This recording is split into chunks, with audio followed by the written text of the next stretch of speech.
Bro, some rabbit holes don't just feel creepy. They feel straight up spiritually wrong. Come on, man. Today, we're getting into the Midnight Man game, Himmler's occult castle, and hidden ancient world secrets in the Bible. This is Brosky Array. Let's go! Disclaimer.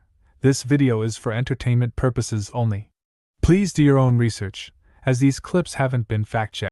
I was playing the Midnight Man game. Explain to us, because I know what Bloody Mary is. You got to write your name on a paper, put a dot of blood, knock on the door like 20-something times. You have a candle, you got to blow it out, close the door, open it. It's like a whole process. We start and we get into this back room and we hear a noise like in the hallway, like pretty loud, like movement. So I peek my head around the door, and in the footage it just looks normal, like me doing this and this. But what I was seeing was suddenly a black wall that wasn't there. And then I look like this and it was a different room, like not the room I was in. It was almost like someone stuck VR goggles on my head and I was fully submersed in a different room suddenly for about 15 seconds. It's like a full-blown hallucination. And then suddenly I'm like back where I was in the room and I like have a full panic attack, shaking, crying. It's like something you would see in a movie.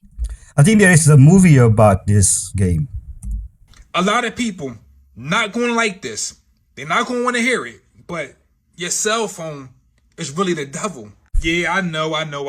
They said the devil live in hell. He has a pitchfork. What if the devil is really technology? The first thing a person going to say is, well, if your cell phone is the devil, why are you using it? I'm using it. It's not using me. Ooh. This video is about to get a little dark and a little deep. Stay with me. I need people to understand that we are all energy. That's it. Nothing more, nothing less. Energy. You know how they say energy never die, it just transforms into something else? What if your energy is actually stuck? Remember I said your cell phone is the devil, but it's not really the cell phone, it's the box. They gave us these cell phones so we could connect with everyone around the world. But everybody have a cell phone and we're still lonely. It was designed to trap you. First, we need to understand that nature do not make squares. Nature don't make boxes. But when we go to school and graduate, they give us a box to put on our head. When we go to school, we sit down at a desk, a box. We learn on a blackboard, green board, a box. We live in cities. Big ass boxes. If you want to leave your house or get in your house, you got to open up a door, a box. When we walk across our floor, it's a box. When we drive in our car, Let me guess, it's a box. We go to work, stress, pay a mortgage just to live in a house. I mean a box. PlayStation, Xbox. You ever notice you can't do shit in life without your cell phone? They always want to send you a text message or they want to call you. You need a phone for everything. That's why I said it's the devil. Let's go back into nature. Remember, she don't make squares. So if nature don't make squares, why is man making squares? I mean, just look at the world. Look at all the fruit. Have you ever seen a square apple? A square orange, a square pineapple? Nah. Everything in our reality is square because they lock our consciousness inside of the square. The reason why people can't tap into higher realms when they go to sleep It's a box. because your bed is a box. Your energy can't escape your bed because we have these four corners. Where you gonna go at? And then when you die from the matrix, they put you in a coffin, which is another Box. bed. Four corners. If you want to read about God, what do they give you? Religion books, which is another box. The only way to beat the system, you have to study the people who created the system. Yo, use it, don't abuse it. The cell phone. Tesla is requiring buyers of its limited signature edition Model S and Model X to sign a no resale agreement that threatens a $50,000 liquidated damages or the full resale value, whichever is greater, if they flip the vehicle within the first year. An invited buyer shared the agreement revealing that Tesla is reviving the same anti-flipping strategy it tried and ultimately abandoned with the Cybertruck back in 2023 and 2024. Now, if a buyer breaches the agreement or Tesla has reasonable belief that a breach is about to happen, the company can seek injunctive relief to block the title transfer. Tesla announced the Signature Edition last week as the final farewell for the Model S and Model X, which are being discontinued after more than a decade of production. Both models are priced at $159,420. Yeah, and $420. Yeah, it's actually pretty funny that Elon thinks Teslas are on the same level as Ferrari, Lamborghini, or Bugatti when it comes to collectors and flippers. What a joke! Did you know that Heinrich Himmler turned an ancient German castle into the occult headquarters of the Nazi SS? This is the story of Wewelsburg Castle and the dark magic that was practiced within its walls. Himmler believed he could build a 1,000-year empire using ancient Germanic mysticism. He transformed this castle into something that was never meant to exist. Inside, he created a massive round table for 12 SS generals, mimicking the legend of King Arthur. But this was no fairy tale. Below the castle, he built a crypt called the Realm of the Dead, with an eternal flame that burned day and night. Himmler spent millions on archaeological expeditions, searching for mystical artifacts that could give him... By the way, Himmler's doesn't look like that. ...supernatural power. He conducted seances in the castle, trying to contact Aryan spirits to guide military strategy. The building's triangular design was specifically chosen to channel supernatural energy. Prisoners were forced to carve occult symbols into the very walls. When the war ended, the SS tried to blow up the entire castle. They wanted to hide the evidence of what they had been doing. Some secrets were never meant to be discovered. Yeah, I did know that. The Cult of the Black Sun. Was it not?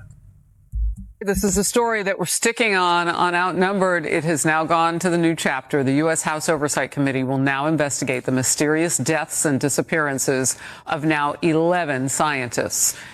They'd all been working on high-level space or nuclear power research, and they have either died or mysteriously vanished since 2022, some with some strange similarities, like leaving their homes without phones or wallets. Committee Chairman James Comer says a new coordinated effort is underway to find the answers. Nothing will come of this, just like everything else, all swept under the rug. If I were to tell you that there's a book full of hidden secrets that was taken out of our canon Bible, but still mentioned twice in the Bible that we know today, it dives into what exactly the earth looked like before the flood of Noah, just how far humanity sunk into the depths of evil. No, I'm not talking about the book of Enoch, I'm talking about the book of Jashar. We are going to be getting into the tea, y'all. Like I said before, guys, the book of Jashar is mentioned twice. Makes you wonder, why was it taken out of the Bible? In Jashar, Nimrod isn't just a builder, he's actually a ruthless tyrant who rules the world through fear and idol worship. When Abraham refuses to bow, like the Abraham, father of faith, Nimrod orders him to be thrown into a fiery furnace. So Abraham is thrown into the furnace, but he walks out alive, just like what happened with Shadrach, Meshach, and Abednego. Asher describes a world where angels openly walked among the human beings, as well as fallen beings called the Watchers, the same Watchers that you see in the book of Enoch. It teaches about how they taught humanity warfare, weapons, and domination. And the violence spread so quick that the earth was completely corrupted, like you guys know. Now, as opposed to what we see on TV, giants are not heroic beings. The truth of it, they're actually violent, cannibalistic, and feared, and they help drive the earth towards total collapse. Noah doesn't just build the ark, he warns humanity for decades, and they laugh at him, they mock him, even threaten him. And the book of Jashar says that when the flood began, they tried to destroy the ark. Like, if we're not getting out, you're not either. And the flood itself is described as not just water, but chaos. Water erupts from the earth, the skies break open, and people are climbing mountains furiously, trying to find an escape, screaming, please let us in, please Noah, we believe now, we'll believe in God. Noah tells them, you should have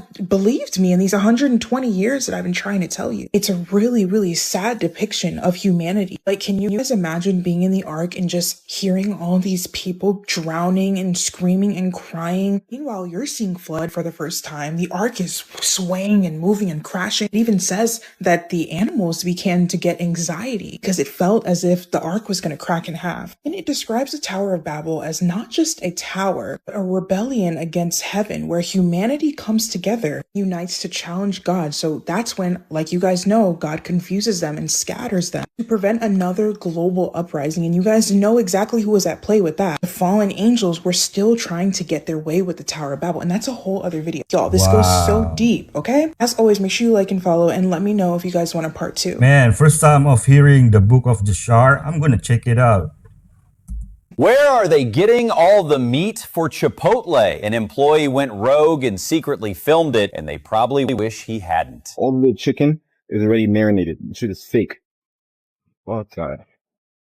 I don't give a fuck. I'm out. This Chipotle is processed in the same factory line as McDonald's. That chicken starts as genetically altered birds, inflated 4 times faster than real meat, then scalded in 140-degree tanks and flushed through a chlorine bath, soaking straight into the flesh. That load is then injected with marinade, sealed in plastic, before it's shipped and grilled in hexane-stripped oil, the same solvent in gasoline. Chipotle's chickens scan the same source as Subway and McNugget. Comment exposure to scan your food. I've even had somebody show me on a map where these giants are. So do you think these giants survived, or is it genetic engineering? I assume these are the offspring of the Canaanite Nephilim. Or a different offshoot breed, yeah. From the generally speaking, from the Mesopotamian Nephilim. And they've survived. And they're living they're very primitive, they're feral, they're hostile, and they're very dangerous. And they are evil because, how do I derive all this from a dead giant? I don't derive this from other stories that I'm not allowed to tell. So they're evil. They're very evil. His name is Timothy Alberino. Great stuff on YouTube and X. Tartaria was a cover-up for the Hebrews, which is why they removed a book in Acts. And certain of the Druids came to Paul privately, and shown by their rites and ceremonies, they were descended from the Yahudim. And more accurately, that should be Israel, the real Israel. Understanding where some of these words come from and how they are changed slightly over time, depending on the dialect. This is just one instance. They do not want the Scots and the Irish to know their heritage, and they have removed this information from so many. They have whitewashed history, and they don't want the Gauls and the Galatians, the Gaels to know. Gaels, Wales, Gauls, Galatians. So it's important to understand that, and they're also in France. They're not just in one area. When we search the etymology, it tells us everything. So there's basically 13 bloodlines. And then we got another 13, actually in the Bible, I think, when you include Ephraim and Manasseh, depending on how you look at it. So they don't want you to know, and that's 26. Which is an interesting number. They don't want us to understand our actual heritage because Father Abraham had many sons. Many sons had Father Abraham. And they teach us this at a young age, but they teach you this message of, oh, well, when you die, you're going to go to heaven. Don't worry. But the real message in the Bible, and I just got this the other day and learned it, it's about inheriting the earth. That is part of, don't worry about going to heaven and dying and copping out. You got a lot of work to do, and you have to inherit the kingdom. You can't inherit the kingdom because if you don't also inherit your name and the authority behind your name and get the name changed, which that is something that in the sovereign world could be considered necessary. But we're all learning and we can learn together. But these are interesting things, Abram, to start learning and to understand that he signed it with a signet. And that was a powerful thing, and it still is. So these are things they don't want us to understand. And they don't want us to know. It's like where our A and our B comes from. Our alphabet comes from the Hebrew, the Aleph and the Beit, right? So this allows us to understand that the Greeks and the Romans have done a great job of whitewashing history and also making you think that all of Europe was white. And white and black is just a social construct. It doesn't actually exist. It's used to separate the masses, part of the psyop. It's important to understand these things, and the herbs will be for the healing of the nations, the last chapter of Revelation 22:3. So start healing and sealing, and you're going to be a lot better at dealing with the things that come up in life. Big.com or hit the link in the bio for the Health Bible. Interesting. What's the book title? I want to know. All the way back in the time of Lewis and Clark, they met this native here. His name was Concomly. And most of the art doesn't portray it, but he had a pronounced elongated skull. People on the west side of the Cascade Mountains all elongated their skulls. This was so ubiquitous that to the Native Americans on the west side of the Cascades, they were all known as flatheads. They did this all the way up into the 1800s. When we first made contact with these people, as Europeans, we saw massive amounts of cranial modification. And the first time that we really had a lot of it spoken of was during the Louisiana Purchase, when Thomas Jefferson went and bought a bunch of land from Napoleon, and we sent Lewis and Clark up there. And when they got up there, they noticed that the closer they got to the coast, the more they saw natives with elongated skulls. Okay, modification or genetically elongated. Big difference. Okay, if you can see floaters or have floaters in your Floaters. eyes, there's a theory that these are actual interdimensional beings that you might be able to communicate with. Watch this. Disclaimer, I'm not saying I'm 100% believing in this. I read about it and I'm going to experiment with it and I will report back. But here's the theory. So there's this book that you can Google called Spiritual Dimensions of Eye Floaters. In it talks about how doctors say that eye floaters are just harmless little things that you should not pay attention to. The guy in the book says otherwise. He says that these floaters are the first appearance of luminous spheres, which he calls the light of consciousness.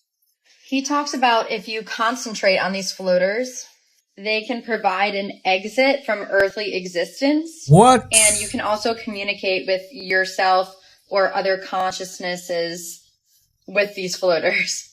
Now, I actually have heard about this in mythology, as well as certain inventors and very smart people in history communicating with these things, which turn into radiant matter or luminous lights in front of them, which have a certain intelligence. So there could be something to this. I don't want this to take over my life, and I don't suggest you let that happen either.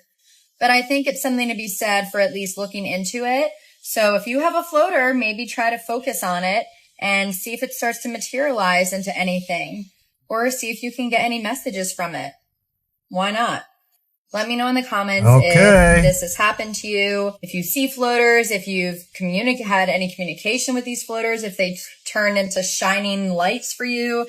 This has not happened for me yet, but I haven't really tried either because I have to also live a normal life and I'm doing a million things. But I do want to try it. Keep telling y'all, you better pay attention to your kids in these phones and what they have access to on these phones and who has access to them on these phones. Because you have some sick people out here willing to do some crazy things to kids. There's a video going viral right now of a father saying that his daughter received a FaceTime audio call from dad. Mind you, he never called her and he's sitting in the living room while she's taking the call. You heard what I just said? This man said someone called his daughter on FaceTime audio and told her to come to the door because he forgot the groceries. Mind you, she said this person that was on FaceTime audio sounded just like her dad. But you don't believe me, right? Look at this shit. My daughter answered the FaceTime audio call for me, but I never called. True story, it literally just happened. 6 o'clock tonight. I'm in the kitchen and my daughter's in the next room on her iPad. Everything's normal. Then I hear her say, "Okay, Dad, I'm coming right there." So I walk in like, "Coming where?" I ask her, "Who are you talking to?" She looks at me confused and says, "You just called me." Listen. I'm like, "No, I didn't." She says, "Yes, you did on FaceTime audio." So I freeze because my phone is sitting right on the counter. I haven't touched it. So I grab her iPad and I check the call log. There it is, FaceTime audio from Dad. Lasted about 12 seconds. But something doesn't feel right. So I clicked into the actual contact. Look at this shit. And that's when my stomach drops because it's not my, it's not my contact. It's some random email address. Wow. Mask under my name. Well, Dad. Now I look at her and ask, "What did you say? What did it say?" She tells me it sounded just like me. Same voice, same tone. And I told her, come, and it said I told her to come to the front door. I forgot the groceries. You just heard what that man said? That man said somebody told his daughter to come to that door and open that door. That scenario can happen to any one of us. Please pay attention to your kids. Please pay attention to your kids' phones and always have a safe word with your kids. because there's some wicked people out here and they are willing to do anything Yes. to our kids. Scary times we live in. Be in your children's business at all times. Do you regard black magic as being purely fictitious, or is there some truth in it? Some truth. 100% truth. There is nothing fictitious about black magic, in any way whatever. It is a fact. It is a fact which has existed for several thousand years. I mean, when we talk about black magic, we are talking about Satanism, necromancy, alchemy, witchcraft, the worship of Satan, the worship of dark forces, whether it's voodoo, juju, whether it's something practiced in the Western world or the Eastern world, whether it's easily defined or not easily defined, the order of the left-hand path, the following of this, the following of that. It is basically the worship of the force of evil as embodied by Satan, Lucifer, the princes of darkness and their legions and so on. In a very simple sense, of course, it goes much more deeply than that. It is a fact. It is a desperately dangerous fact. It does exist. It exists around us today. Satanic ceremonies will be happening in Britain tonight. Very definitely. Ask any priest, ask any member of the forces of law and order, and they will tell you that Satanism as such, it's there, and it has been for thousands of years. Man has worshipped the devil longer than he has worshipped perhaps an established religious figure. Satan is real. Stay close to Jesus, folks. His ancient ancestors traveled beyond the ice wall, and what they encountered throughout their travels will absolutely blow your mind. What if I told you a secret has been buried for over 2,000 years, hidden by Polynesian elders themselves, a secret so terrifying it made some of the greatest explorers the world has ever known never set sail again. A gentleman named Charlie Griffin on TikTok received an encrypted email from someone claiming to be a direct descendant of those who dared to go beyond the ice wall. What he was told will shake you to your core. Polynesian navigators mapped the Pacific thousands of years ago, but suddenly they stopped. History calls it the long pause. But why would the most advanced seafarers in history abandon the very thing that defined them? According to a descendant who just contacted Charlie directly, says the answers lie beyond the ice wall, at a place referred to as the Serpent's Gate. And what his ancestors faced there may explain why they never spoke of it again. This is one of the first groups of people who traveled beyond the ice wall, the ancient Polynesian tribe. This gentleman's name is Justin. This is all the information that he gave Charlie in an encrypted email. I am a descendant of the great Polynesian explorers. My ancestors navigated the Polynesian Triangle until the long pause, where my people stopped exploration of the seas for over 2,000 years.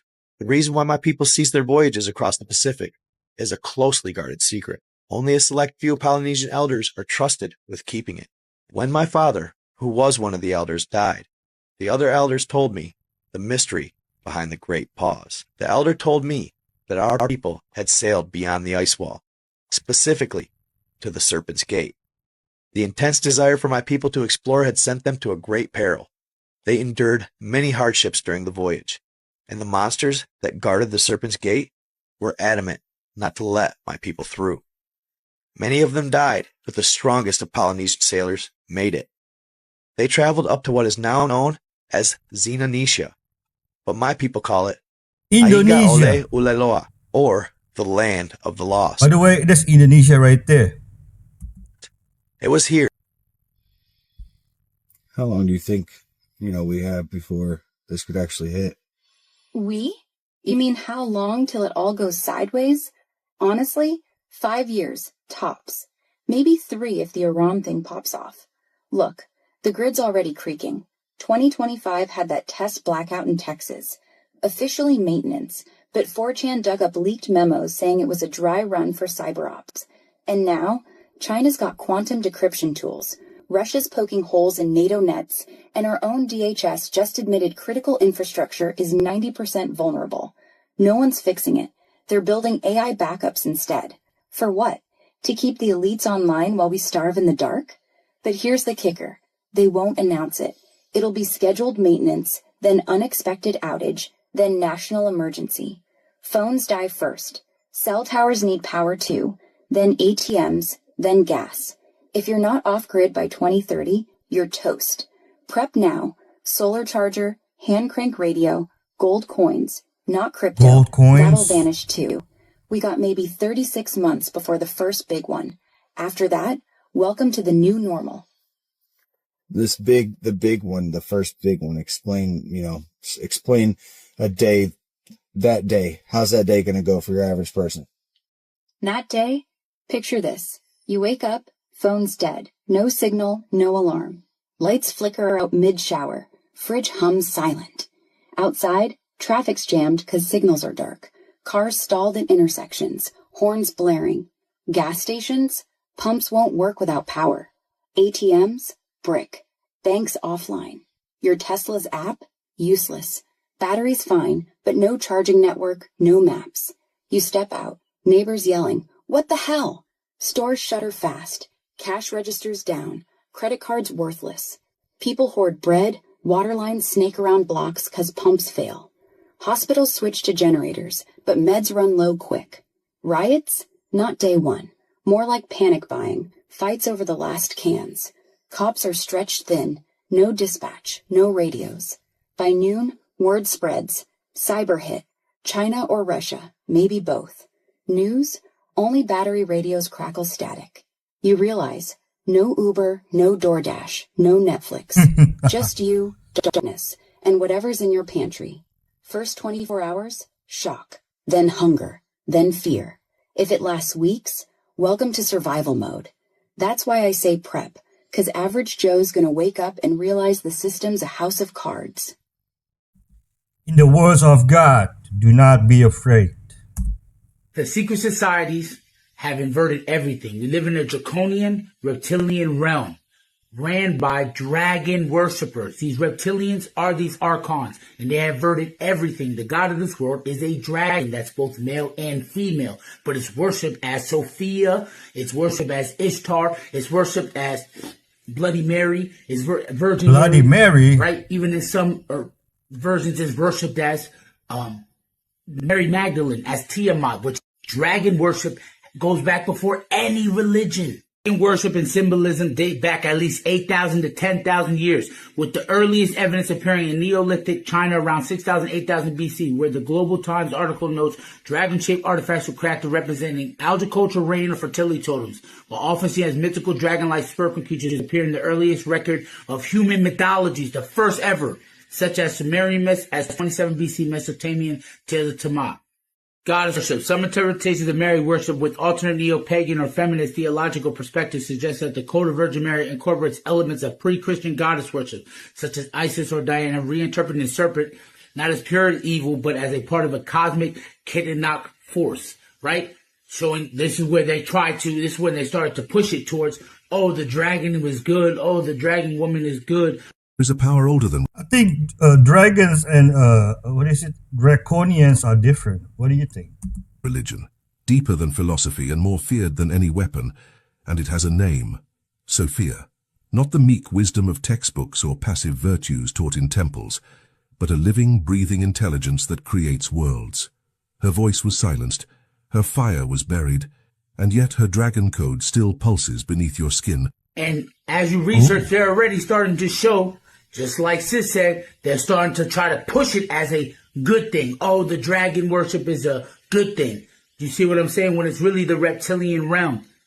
And they're trying to push this creator god, some as you see as the demiurge, but really that's just a scapegoat for the true dragon reptilian worship. The Sumerian culture was directly from the Hubean, Halafan, and Sumerian groups that lived in Mesopotamia as early as 6000 BC. They were honored a serpent mother goddess who was at time went on and transformed into a snake that guarded the tree of life in the Eastern art and myth.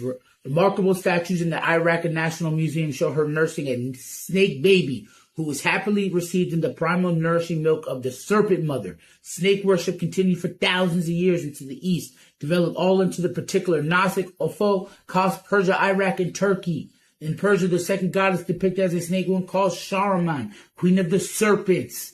You see, we keep telling y'all, this is way before any man-dominated god religion. It's coming out. Dragon worship is real. They know that Sophia is the dragon worship. If you believe in possessions, this documentary will scare the crap out of you. This family believed that their daughter was possessed and they performed an at-home exorcism where she passed away. In 2007, Janet Moses took a statue of a lion from a hotel and brought it home. She then later started behaving very strangely. If you love documentaries, hit follow because I post daily and you'll always have something to watch, and also ignore my appearance because I'm really sick right now. Janet's family believed that she had been possessed by a spirit that inhabited this lion she stole, so they all gathered together to take the lion back to where she took it from. But Janet's behaviors didn't change, and without the help of professionals, spiritual or healthcare wise, they stayed in the home for days and performed an exorcism on her. None of these people knew what they were doing, and none of them had been sleeping, and ultimately they ended up drowning her. I can't believe I haven't heard of this story. This documentary is crazy.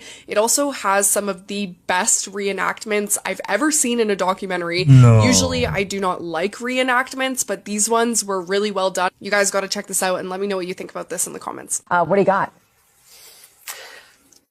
A whistleblower has reported to the Senate Judiciary Committee Democratic ranking member Dick Durbin that FBI Director Kash Patel's use of his jet, the government jet, the FBI jet, has harmed actual investigations. Katie, I want to separate one thing, which is to say one of the allegations here is something that we at MS Now, my colleague Ken Delanian and I have been reporting on for a while, working on this behind the scenes. I've got some fascinating news to share that's just come in about FBI Director Kash Patel and some serious allegations from a whistleblower concerning his use of FBI planes. It turns out that this whistleblower has brought some claims to the Senate Judiciary Committee, which Democratic ranking member Dick Durbin is involved with, highlighting that Patel's use of the FBI jet has actually interfered with real investigations. Now, here's where it gets particularly interesting. I've been following this story along with my colleague for a while, digging. What's interesting, and I kind of went into this with Joe Rogan, is when we were talking to some of the witnesses, they don't call them extraterrestrial. They call them interdimensional. There's also this aspect of these things defying physics as we know it. And then you look into texts that were removed from the Bible, like the Book of Enoch, that actually specifically address technologies, if you will, that were given to mankind or of entities not of human origin, non-human intelligence. So these are all things to consider when addressing the topic. But based on what I've seen, not speculating, based on the evidence that I've seen, 1830s America, the steam engine, very new into the scene. Factories, mass production, also very new.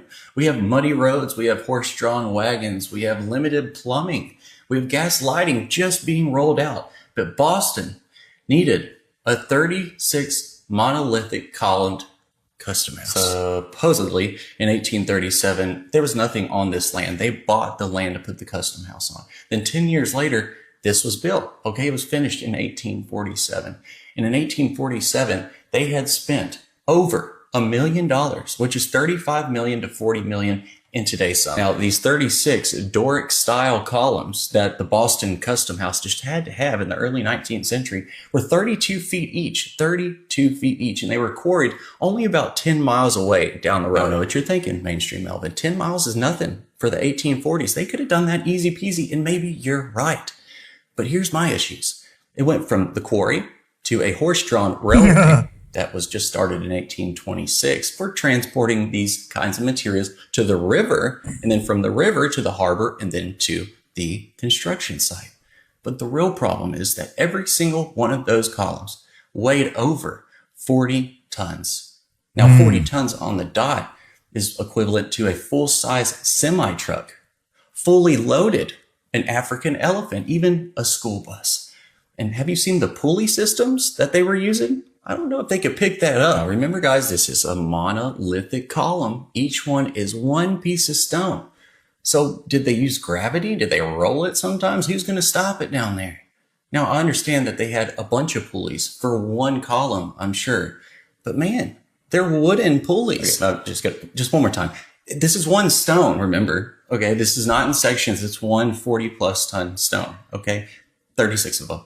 And these pulleys were in every single step I just stated, every single step. And it's not really about picking it up. I mean, that's a big part. but controlling it, placing it in the right spot, you have to be in perfect sync with each other. And here's the railway that the horse was, that's uphill, and maybe he was going downhill, but that poor guy they had brakes, right? And can you imagine how heavy that granite structure with all the columns attached, how heavy it was? It's kind of crazy to think that before that custom house was there, it once looked like this.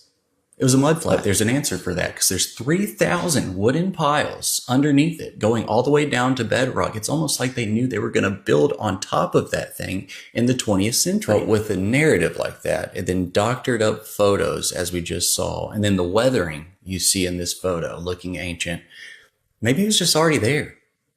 Love y'all and have a good day. Had to use the same methods as the Romans, right? Same building style. Breaking news, John McAfee antivirus, in one of his final messages to the world, is there a deep state? Yes. Can we fire these people? No. Can presidents fire them? No. Obviously not. They're all puppets, dude. It's designed that way so that political parties and political interests cannot affect the deep state. Do you understand the nightmare of our situation, people? Wake up, people, please. This is what he said. And by the way, he had some crazy videos during his last days, blowing the whistle on stuff, saying strange things is going on. Do we think he's crazy, or did he just find out the truth about what's really happening? We need to be all about community. We need to become less dependent on the system, because anything that has... People talk about how in 1952, Washington had all these UFOs flying around, and how that was a big, big thing, and it was on the front pages. At the final days of the Truman administration, after that 1952 overflight, in the second week of January of 1953, the CIA convened a panel called the Robertson Panel. And one of the things the panel said was that they should turn down the temperature on people thinking that these flying saucers were real. And one of the ways they ought to do it was to be actively involved with the Hollywood film and television industry, in particular Walt Disney. So we're not just making this up out of whole cloth. Anytime NASA is mentioned, I know it's about to be some bullshit. So in the 1960s, NASA literally funded an experiment to teach dolphins how to speak English. You heard what I just said? This was during the Cold War, the space race era. NASA was thinking, if we ever meet aliens, we need to know how to communicate with non-humans first. So they backed neuroscientist John C. Lilly, and he picked dolphins because their brains was huge. So they built this flooded house lab in the Virgin Islands. Researcher named Margaret Howe moved in. She lived with a dolphin named Peter. Not visiting, she lived with a dolphin named Peter. So basically, she was trying to teach him human sounds, repetition, audio drills, phonetics. Yes, LSD was used in some dolphin experiments. Wow. They said they used that because this was the 60s and everybody thought psychedelics unlocked consciousness. Now, here's where this shit gets crazy. Peter the dolphin got sexually frustrated. We all know that dolphins are highly sexual animals. That's documented. Margaret, the lady that was staying there, the lady that was living there, later admitted that she relieved him manually to keep him focused on the language work. You heard what I just said? She relieved him. He was sexually frustrated and she relieved him. Basically, when they found that out, they ended the study. Peter was moved to a small tank in Miami, away from Margaret. No more house, no more interaction, no more anything. Back to being a regular dolphin. Shortly after that, he committed suicide. And this was funded by NASA. Wow. Poor dolphin. Maybe that's why they don't want us to talk to dolphin at all. Well, what you don't know is that the human race is being manipulated by a higher power that you can't see. Is that the Archons? Yeah, the Archons. Yeah. And the Muslims call them the Jinn. Yeah, that's exactly right. The Jinn. There's human sacrifice in California, in Los Angeles. There's human sacrifice. Have you heard that that is actually real? Oh, God, yeah, of course. There's human sacrifice goes on continually in Hollywood. It's human sacrifice. Children are being sacrificed. Why? It's simple. It's very simple. Because if they are going to help you, they can help you. The spirits have powers and know knowledge and powers and technology you don't know anything about. And so if he gives me, if I make a deal with him, I'll give him my body and my life and my soul. If you will give to me what I want. I want to be able to do what you do. I want to dazzle people with But why would you need to sacrifice another human or a child to gain that knowledge? That's because it's always been that way in religion. Anytime you go to a God in any religion and ask for something that he would give you, he wants something back. And so it's always been that way. Why do all the races of the world have gods that they sacrifice to? It's like the mafia. It's like underworld organization. The man says that he's standing there and he sees a Native American walking by him with a huge plate of food. He says, "Where are you going with all that raw meat?" And the guy goes, "No, I can't talk." He walks away and goes up to these cliffs. Well, the guy was best friends with the elders, so he goes to the elders and he goes, "Well, if you really want to know," he says, "do you want to see this thing?" And the guy says, "Yeah." He goes, "Okay, we're going to go up to these cliffs. It's a big person. It's kind of like you and me, big, but there's hair all over the body. He's very kind. He won't hurt you, but we feed him." So this cattleman goes up to the cliffs and he sees this thing in this cave, giant, hair covered, no language, but they kept feeding him this food and it was very polite. So as he's coming back down the mountain, he asks the elder, "Where does this thing come from?" The Native American says, "Once or twice a year, a flaming moon comes down out of the sky and lands in the meadow right here. And one or two of the crazy bears," that's what they called these, "comes out, walks like you and me, and runs up to the cliffs. And then after that, a man from the inside that kind of looks like you and me waves at us, gets back into the flaming moon, and leaves." And that was in a journal that was on TV in the 1960s. And I include that because there was questions about, well, how did these things get here? And if you think about the language that was used, it fits. If you think about the work that's been done by others before me,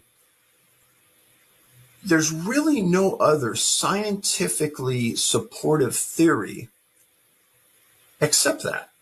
Because NASA has advised that portals are real. They have a group of 8 physicists that work for NASA, and they get together every month and they talk about portals. And one of those scientists has talked to me and said, "Dave, it's not a question if portals exist. We're actually talking about portals and how to use them offensively in battle."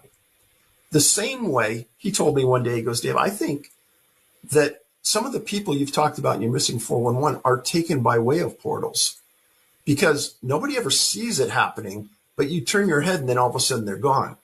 And he says, "I think that we have to understand how to manipulate that portal for us offensively." So last week, my buddy came over who collects rocks, and he had this crystal. He claimed he found it a long time ago by Lake Michigan, and that he keeps it on him at all times because it gives him good luck, it gives him good aura. I thought, cool, so it kind of fascinated me, and I looked it up later that night. It ended up me being up half the night reading about a civilization I never knew existed that used these crystals to store information. It was an ancient civilization of higher beings known as the Lemurians. It is thought that the Lemurians lived at the same time as Atlanteans. In 1864, Philip Sclater hypothesized another landmass must exist, due to lemurs being found in Madagascar and India, but not Africa or Middle East. Experts believe the lost land of Lemuria was the first continent in the Pacific. It is said that Lemurians were the first galactic beings to set foot on Mother Earth, and their technology was much more advanced than anything we have now. So these crystals supposedly come from these Lemurian beings. Lemurians are considered beings of pure love and light. It is said they vibrate at the highest frequency, considered the keepers of Earth, like for part 2. Nonsense. See Christ, do not put your trust in stones and carved images. Mithraic religion was very much about the underground initiations, the vaults, what was called the tauroctony, which was the ritual. They performed the slaying of the bull. And generally their underground vaults had arched ceilings with star maps painted on them. Yeah. And you go through this successive journey of 9 stages to complete the initiation. There's a couple of variants on the legend, but they're the same. In one case, the primary character is Lamech, and the other one, it's Enoch. Mm-hmm. So Enoch constructs this underground chamber because he knows that cyclically the world is destroyed by fire and by water.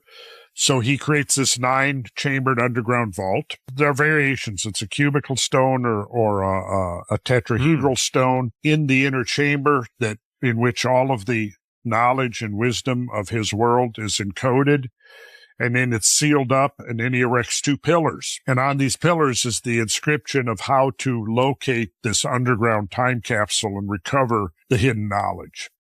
President Trump said pretty soon they will be releasing UFO files. Think about that. They about to start telling us about UFOs. When you start hearing news about this, they are trying to tell you that they are at the end of their game. They have no more Trump cards left. I keep hearing people speaking about this is the New World Order. The New World Order started in the 1700s, and it was complete in the year 2019 or 2020. You know, the little lockdown, which wasn't really a lockdown. They just had to put y'all back in your place like we were children. Don't talk to that person. Stay away from that person. They gave us a curfew, and guess what? Everybody followed it. So the real question is, why is this shit taking place? Let me explain something, and it's really simple. There's nothing new in this matrix. Everything is a cycle. If that shit is happening right now, it happened before. But we don't have no memory of any of this. What they are trying to do is really, really demonic. They are trying to create the perfect race. Every time they make a mistake, they reset the entire matrix and they do it all over again. Why? Because they're trying to fix all of their flaws. When you hear about the Freemasons, they are known as builders, but they don't build buildings. They build worlds and people. Why do you think most of the population think the same? They look the same. They talk the same. They dress the same. They move the same. They are building a perfect race, a race that don't question anything. So if you live in the matrix and you want to question what they got going on, they can actually delete you or push you to the side. So anytime you hear Trump speaking about releasing UFO files, people should be shaken because they're trying to tell you that it's the end. When people hear the end of the world, they think about the world dying, fire, storms. No, the end of the world starts here. I'm hearing some people say, what? They're releasing UFO files before the Epstein files? It's all connected. Historians rarely mention this pirate, and for a reason. In the 19th century, a man known as Redbeard ruled the Caribbean with fear. Towering over 2 meters tall, his presence alone was enough to silence entire crews. Even his own men feared him. Legends claimed he destroyed hundreds of ships, and even defeated the infamous Blackbeard in a brutal duel. Then, in 1867, something impossible happened. A massive naval operation was launched against him. Dozens of ships were lost in the chaos before his vessel was finally destroyed, sinking into the ocean depths. Along with him. Ooh. He was never seen again. Until decades later. In 1955, an expedition discovered the wreck and sent divers inside. What they found made no sense. An air pocket, untouched by time. As they explored deeper, a door suddenly opened. No way. Heavy footsteps echoed in the darkness. And from the shadows, a tall figure stepped forward. Old. Blind, still alive. And he calmly said, finally, something to do. Is this real or what? Literally demonic human beings that are running the world and don't give a fuck about human lives and enjoy watching people being tortured, enjoy watching people killed, participating in ritual sacrifice of people. And they do it in order to show that you're a part of a team. We know that that has always historically been a real thing. And it's been something that you look at in history, you go, God, it's so sick. It's so twisted. It's so disgusting. And everybody wants to think, thank God that's not happening now. But then when you realize, like, that might have been happening now. Because here's the other thing. How long has he been killing people? How long have they been boiling bodies to get rid of them? I mean, what the fuck, man? And why is his name redacted? Why would your name be redacted if you're not a victim? Like, this is what's crazy about all this. Like, how come you redact some people and you don't redact other people? Like, what is this? This is not good. None of this is good for this administration. It looks fucking terrible. It looks terrible. It looks terrible for Trump when he was saying that none of this was real. This is all a hoax. This is not a hoax. Like, did you not know? Maybe he didn't know, if you want to be charitable. But this is definitely not a hoax. And if you've got redacted people's names and these people aren't victims, you're not protecting the victim. So what are you doing? Right. This has been happening for the longest of times. Save the children, folks. What if I told you that every time you go swimming here, you're basically swimming in a graveyard? Pull up a chair and let's talk about the dark history of Lake Mead. Lake Mead gets its start with the construction of the Hoover Dam. The federal government built the dam on the Colorado River during the 1930s, and the reservoir filled behind it after completion in 1935. The Lake Mead region was inhabited for centuries by the ancestral Puebloans and later the southern Paiute people. Today, the remains of these settlements are located within the Overton arm of Lake Mead, but this wasn't the only submerged settlement in the region. The town of St. Thomas, Nevada, was founded by Mormon settlers in 1865.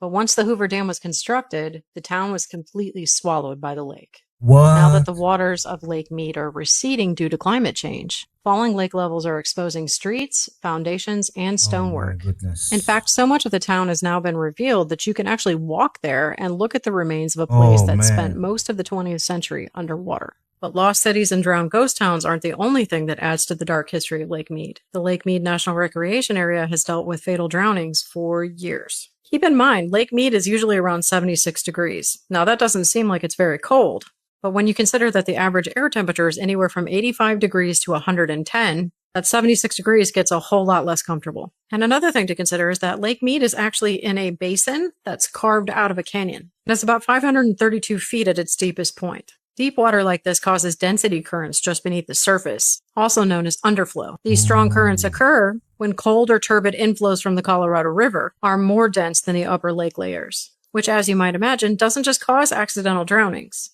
It also sucks a victim under the water and then moves them far afield from wherever they went it. And before you go thinking that that's the worst of it, there are also the body discoveries. The Barrel case in 2022 drew national attention because it looked like a homicide from decades earlier. More remains surfaced after that.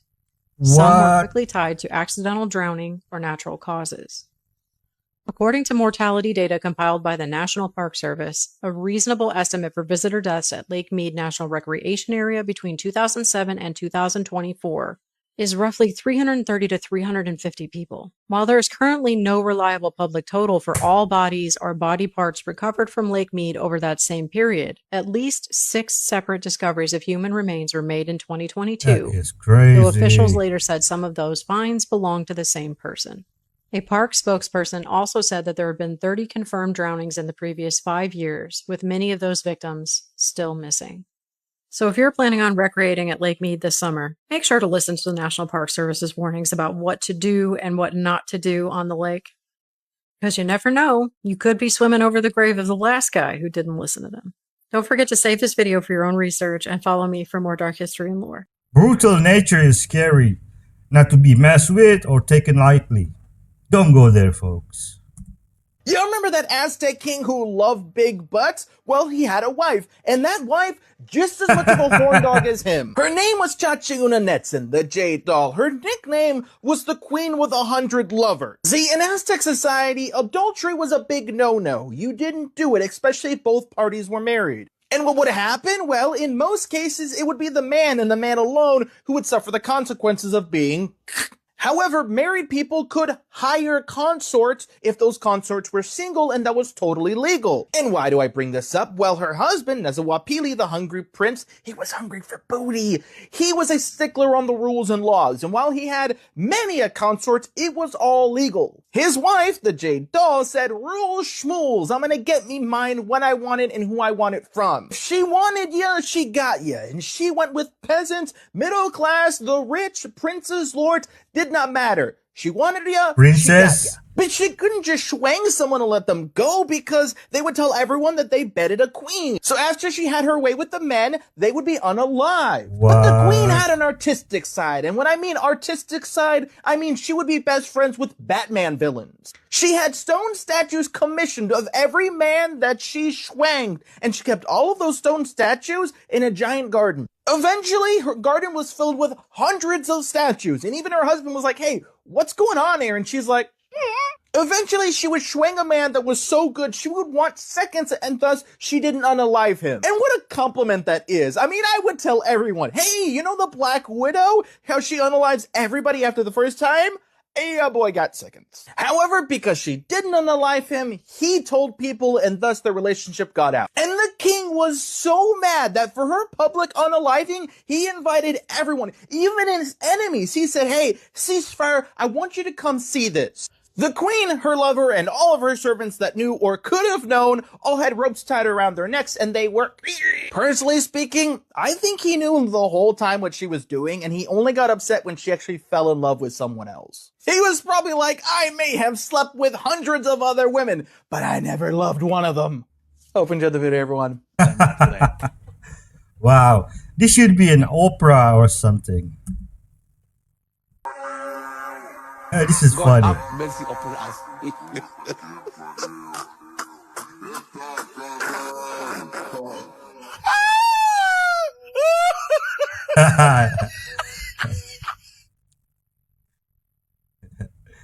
AI on its peak.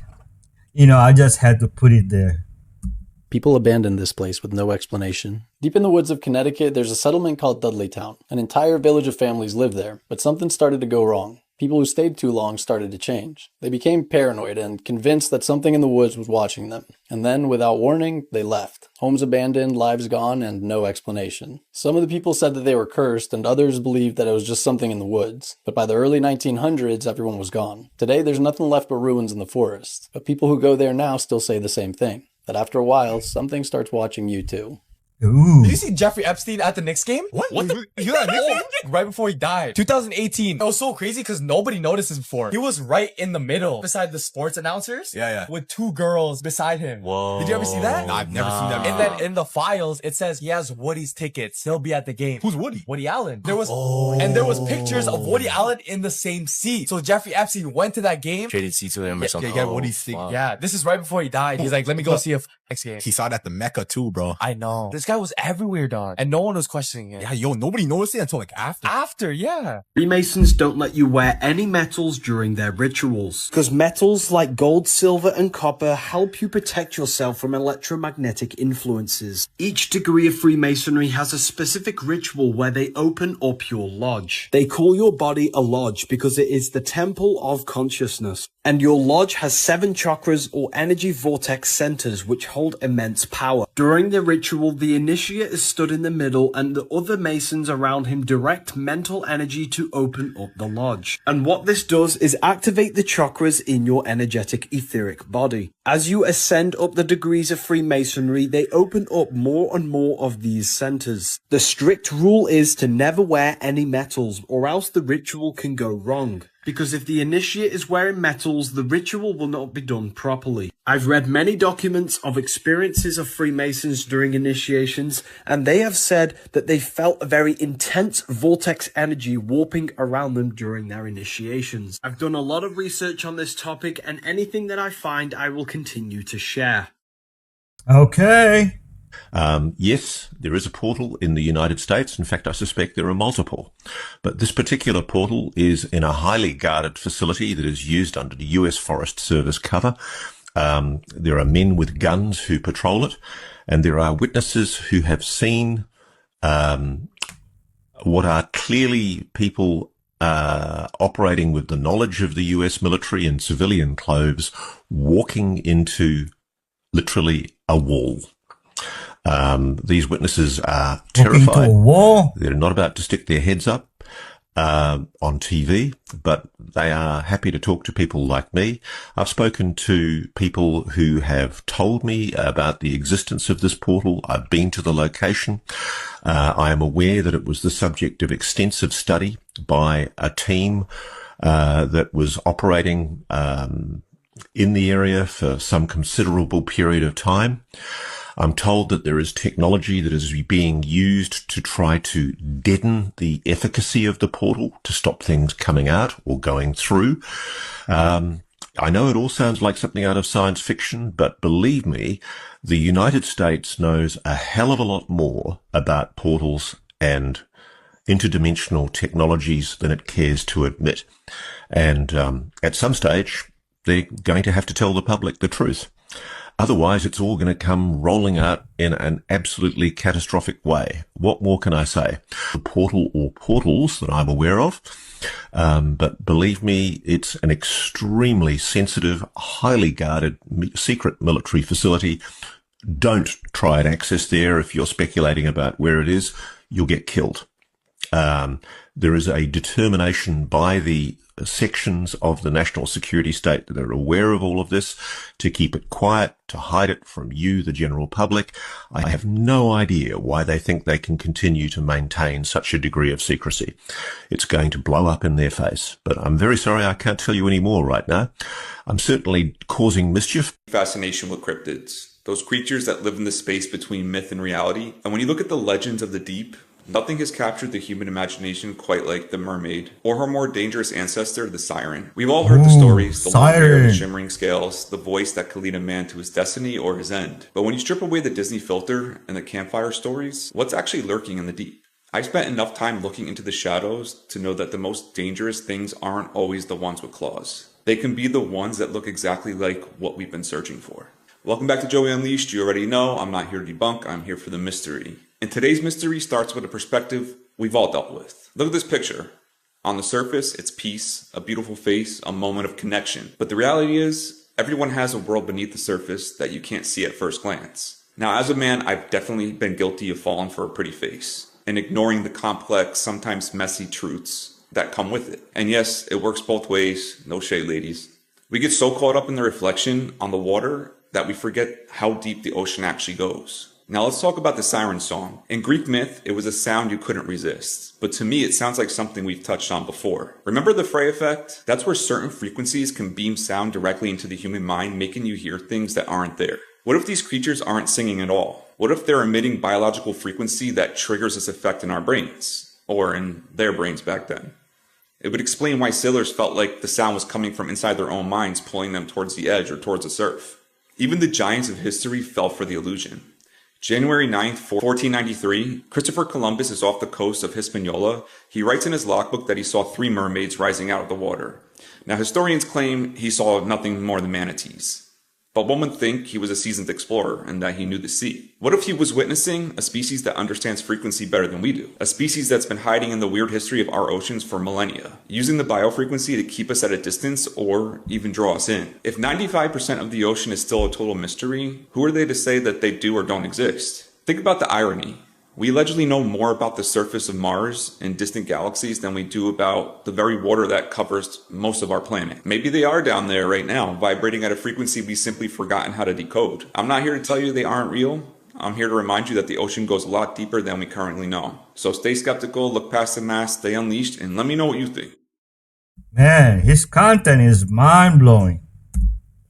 I don't know if you've heard about this topic or even come across this topic, but there are tons of videos about it. About scientists confirming that your dreams are actually real, but they are real in another reality. And what do I mean by that? It's not something that you're imagining. You're actually in another reality.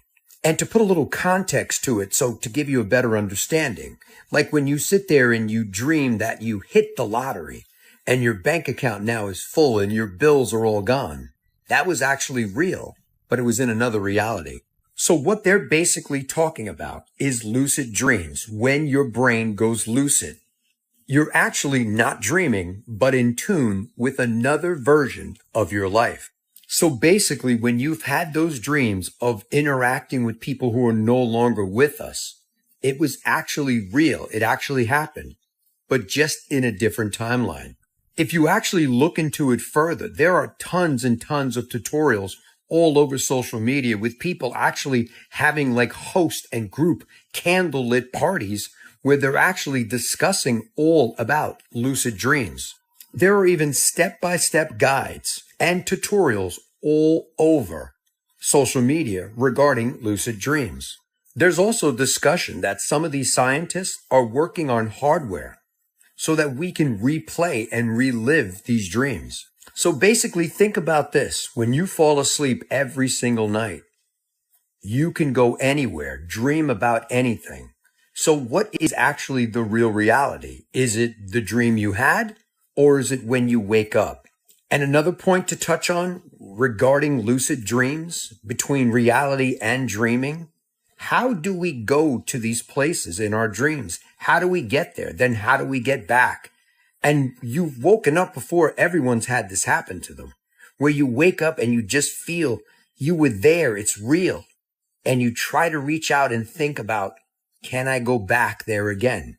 So you sometimes close your eyes to go back to sleep to see if you can end up in that spot again. So let me know your thoughts on lucid dreams. Do you experience this stuff, and do you think the same exact way as these scientists are claiming and all of these people that are getting together online and discussing it? Let me know your thoughts on this in the comments, and as always, I'd love to hear from you. If it's real, then there's a reality where I can fly.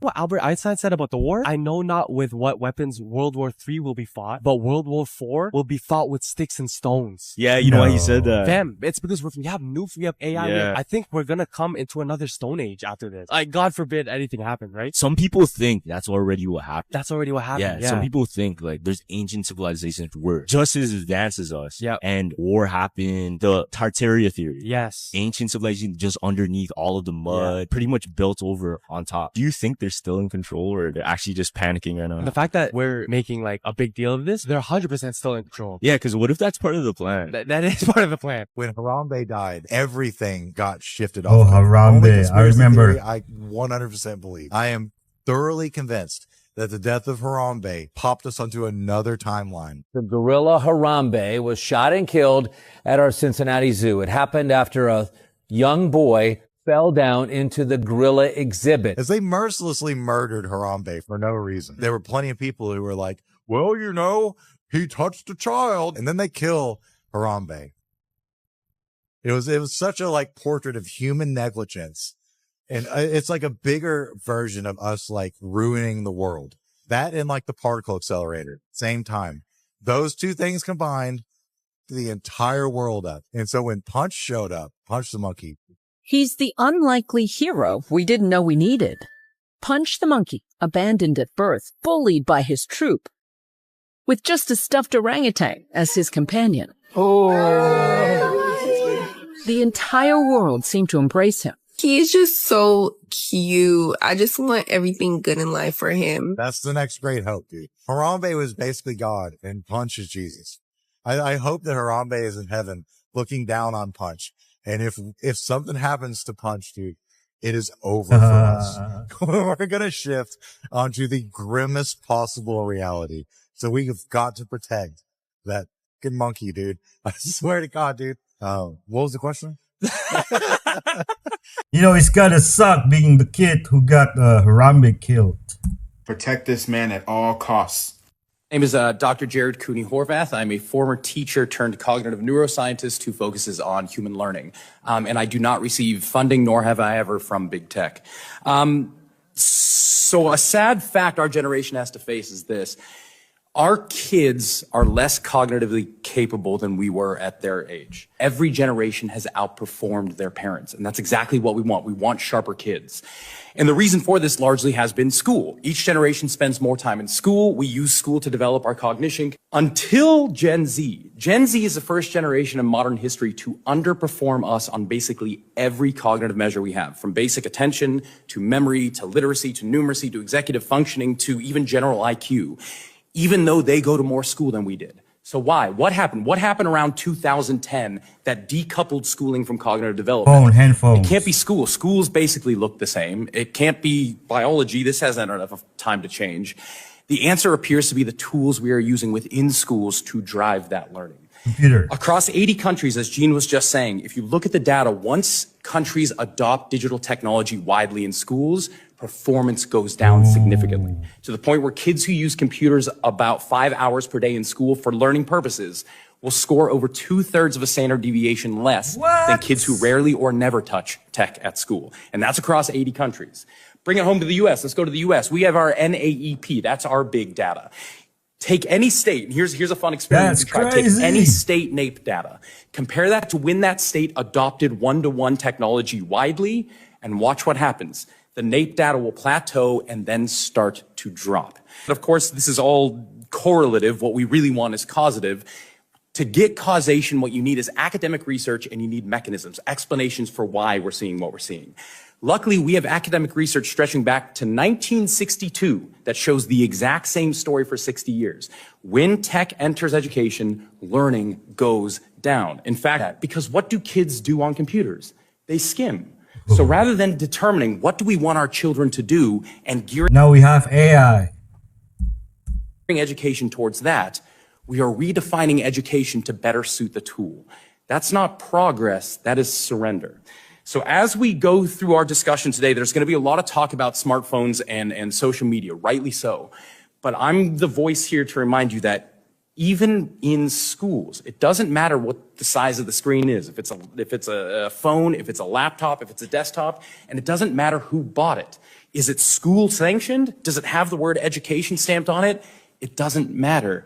All of these things are also going to hurt learning, which in turn are going to hurt our kids' cognitive development, right at the time when we need our kids to be sharper than we are. This has to stop. Like this post, follow No Dice, and join me for No Dice 40. Hey, I heard billionaires send their kids to school with zero tech. Is that right? You all better sit down. Sit down before I tell this story. I'm serious. Stargate. Stargate.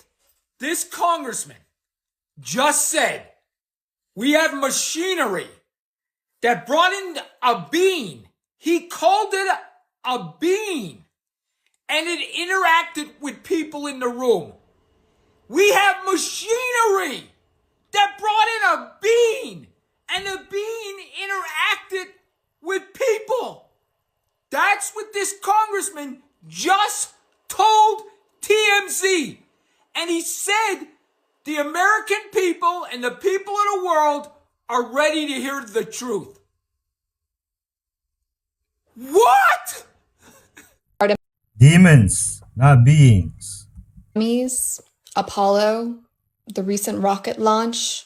There's no coincidence in the naming. Artemis was the twin sister of Apollo, and Apollo being the eldest son of Zeus. If you know that Zeus is actually Archangel Michael, and the galactic war history, the Olympians versus the Titans. I heard Zeus was the Lucifer. And what actually happened in Orion, you would know Artemis in Greek mythology.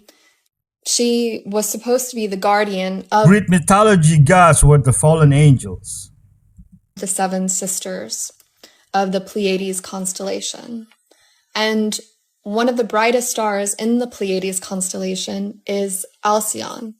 Now, in New Age and many spiritual circles, Alcyone is considered our great central sun. And Earth, or Gaia, or Tara, all acts of the star that is our realm in the timelines. So the twins of Artemis and Apollo, and the twins of Tara and Tiamat. So Earth used to have a sister planet, a twin sister planet. So Artemis, what went wrong? What went wrong in the Olympian Titan saga, or the Asir and Vanir gods, or the red and the white dragon lines? What happened? Well, there's clues in our mythology, and everything in the micro in this version of reality is named after our origin story, if you know where to look. It's interesting to me as well that there's a completely separate mythological story regarding Alcyone, or our so-called central sun. Alcyone married to Ceyx. And Ceyx in Greek mythology is the son of Lucifer, or Prometheus, or the light bringer. Dude, I'm lost. What really happened between Archangel Michael and Lucifer in the Great Luciferian Rebellion. Alcyone and Ceyx were supposed to have this great love story. They deeply, deeply loved each other. This can be equated to many hierogamic unions that were separated, that fell during the Galactic Wars or the Electric Wars drama. So when Zeus cast them down, and supposedly Jupiter saved the 7 Pleiades sisters from Orion, you see, because the galactic war dramas took place in the Orion constellation. This is a phononic crystal, and if you don't know what that is, have no fear, because our ancient friends can prove to you what this is using ancient architecture. I'm not kidding. A few years ago, MIT released this paper describing how Roman amphitheaters are seismically invisible. They take advantage of a fractal property like this Sierpinski carpet right here. The way columns are spaced, they break up waves in a way that protects the interior. The wave will never reach it. This is exactly why the Roman Colosseum has stood the test of time for so long. Hindu stepwells take a different approach. Their geometry is resonant, meaning they mirror a pattern of a specific frequency. How they knew this, I don't know. But we can double check this by inverting the stepwell and going halfway around the world. Chichen Itza also takes advantage of this phenomenon. It mathematically mirrors how we transform a sine wave to a square wave. Ford circles may be an even better example. The pagodas in Myanmar all follow the same rules that apply to the Ford circle. Those same rules can be applied to divide harmonics in music. If you're constructing a bell, you use a form of those physics, which brings us to the ultimate example. As a step pyramid, Borobudur has a resonant design. The fact that it This in Indonesia, by the way, folks.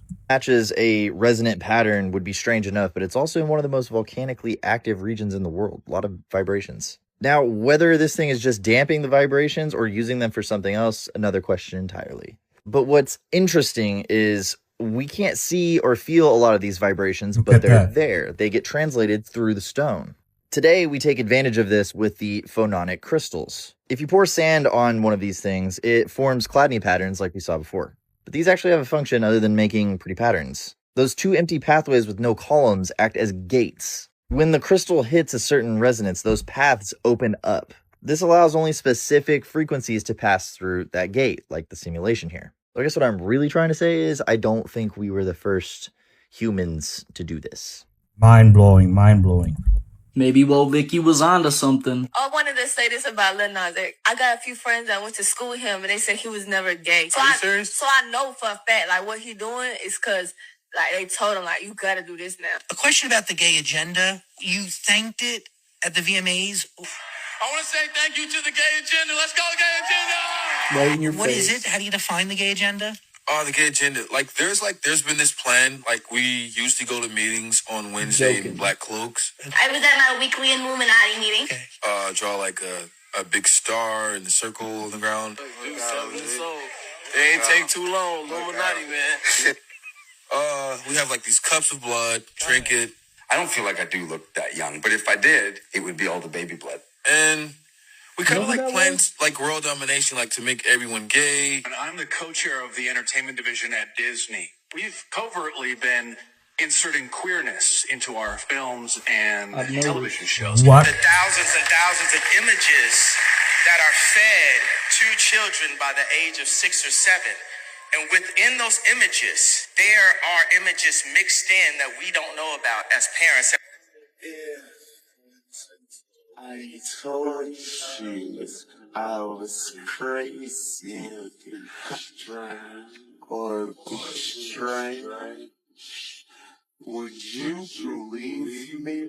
It's called subliminal messages. So traffic acting is a real thing. Yeah.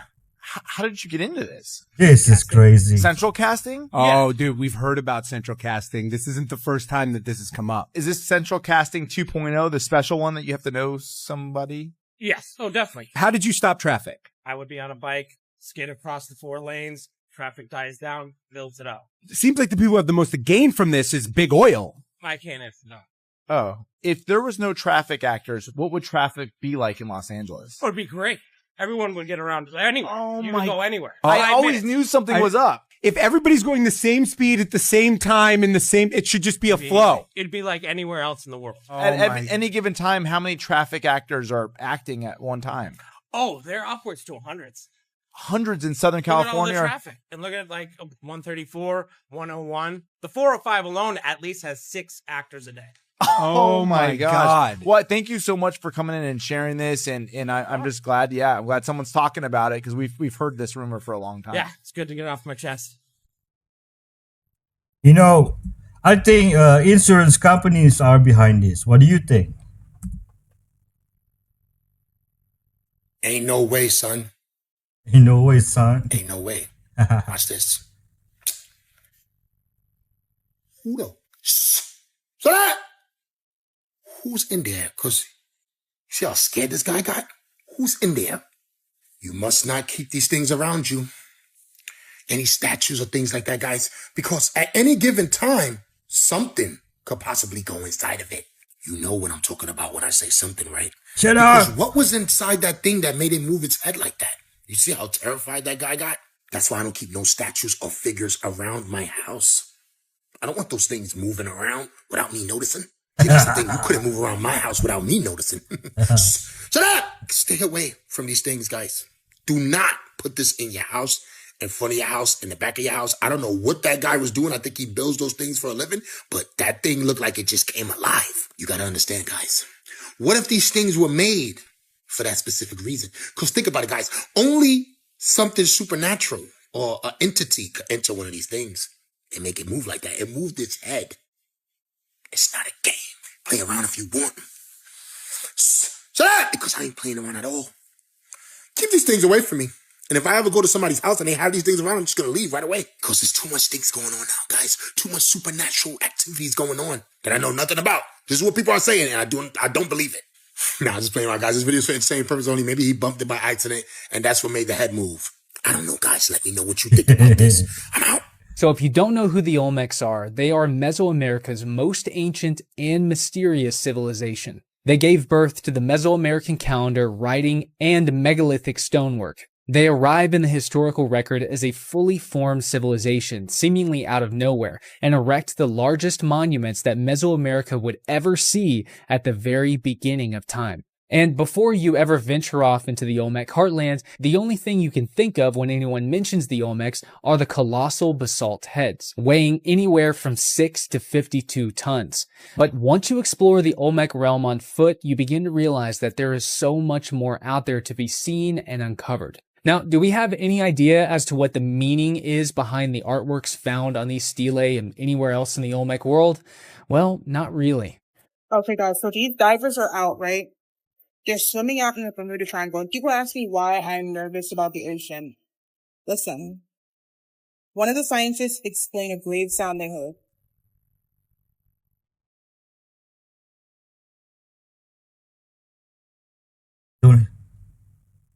Bermuda Triangle. Something was behind them. They had a...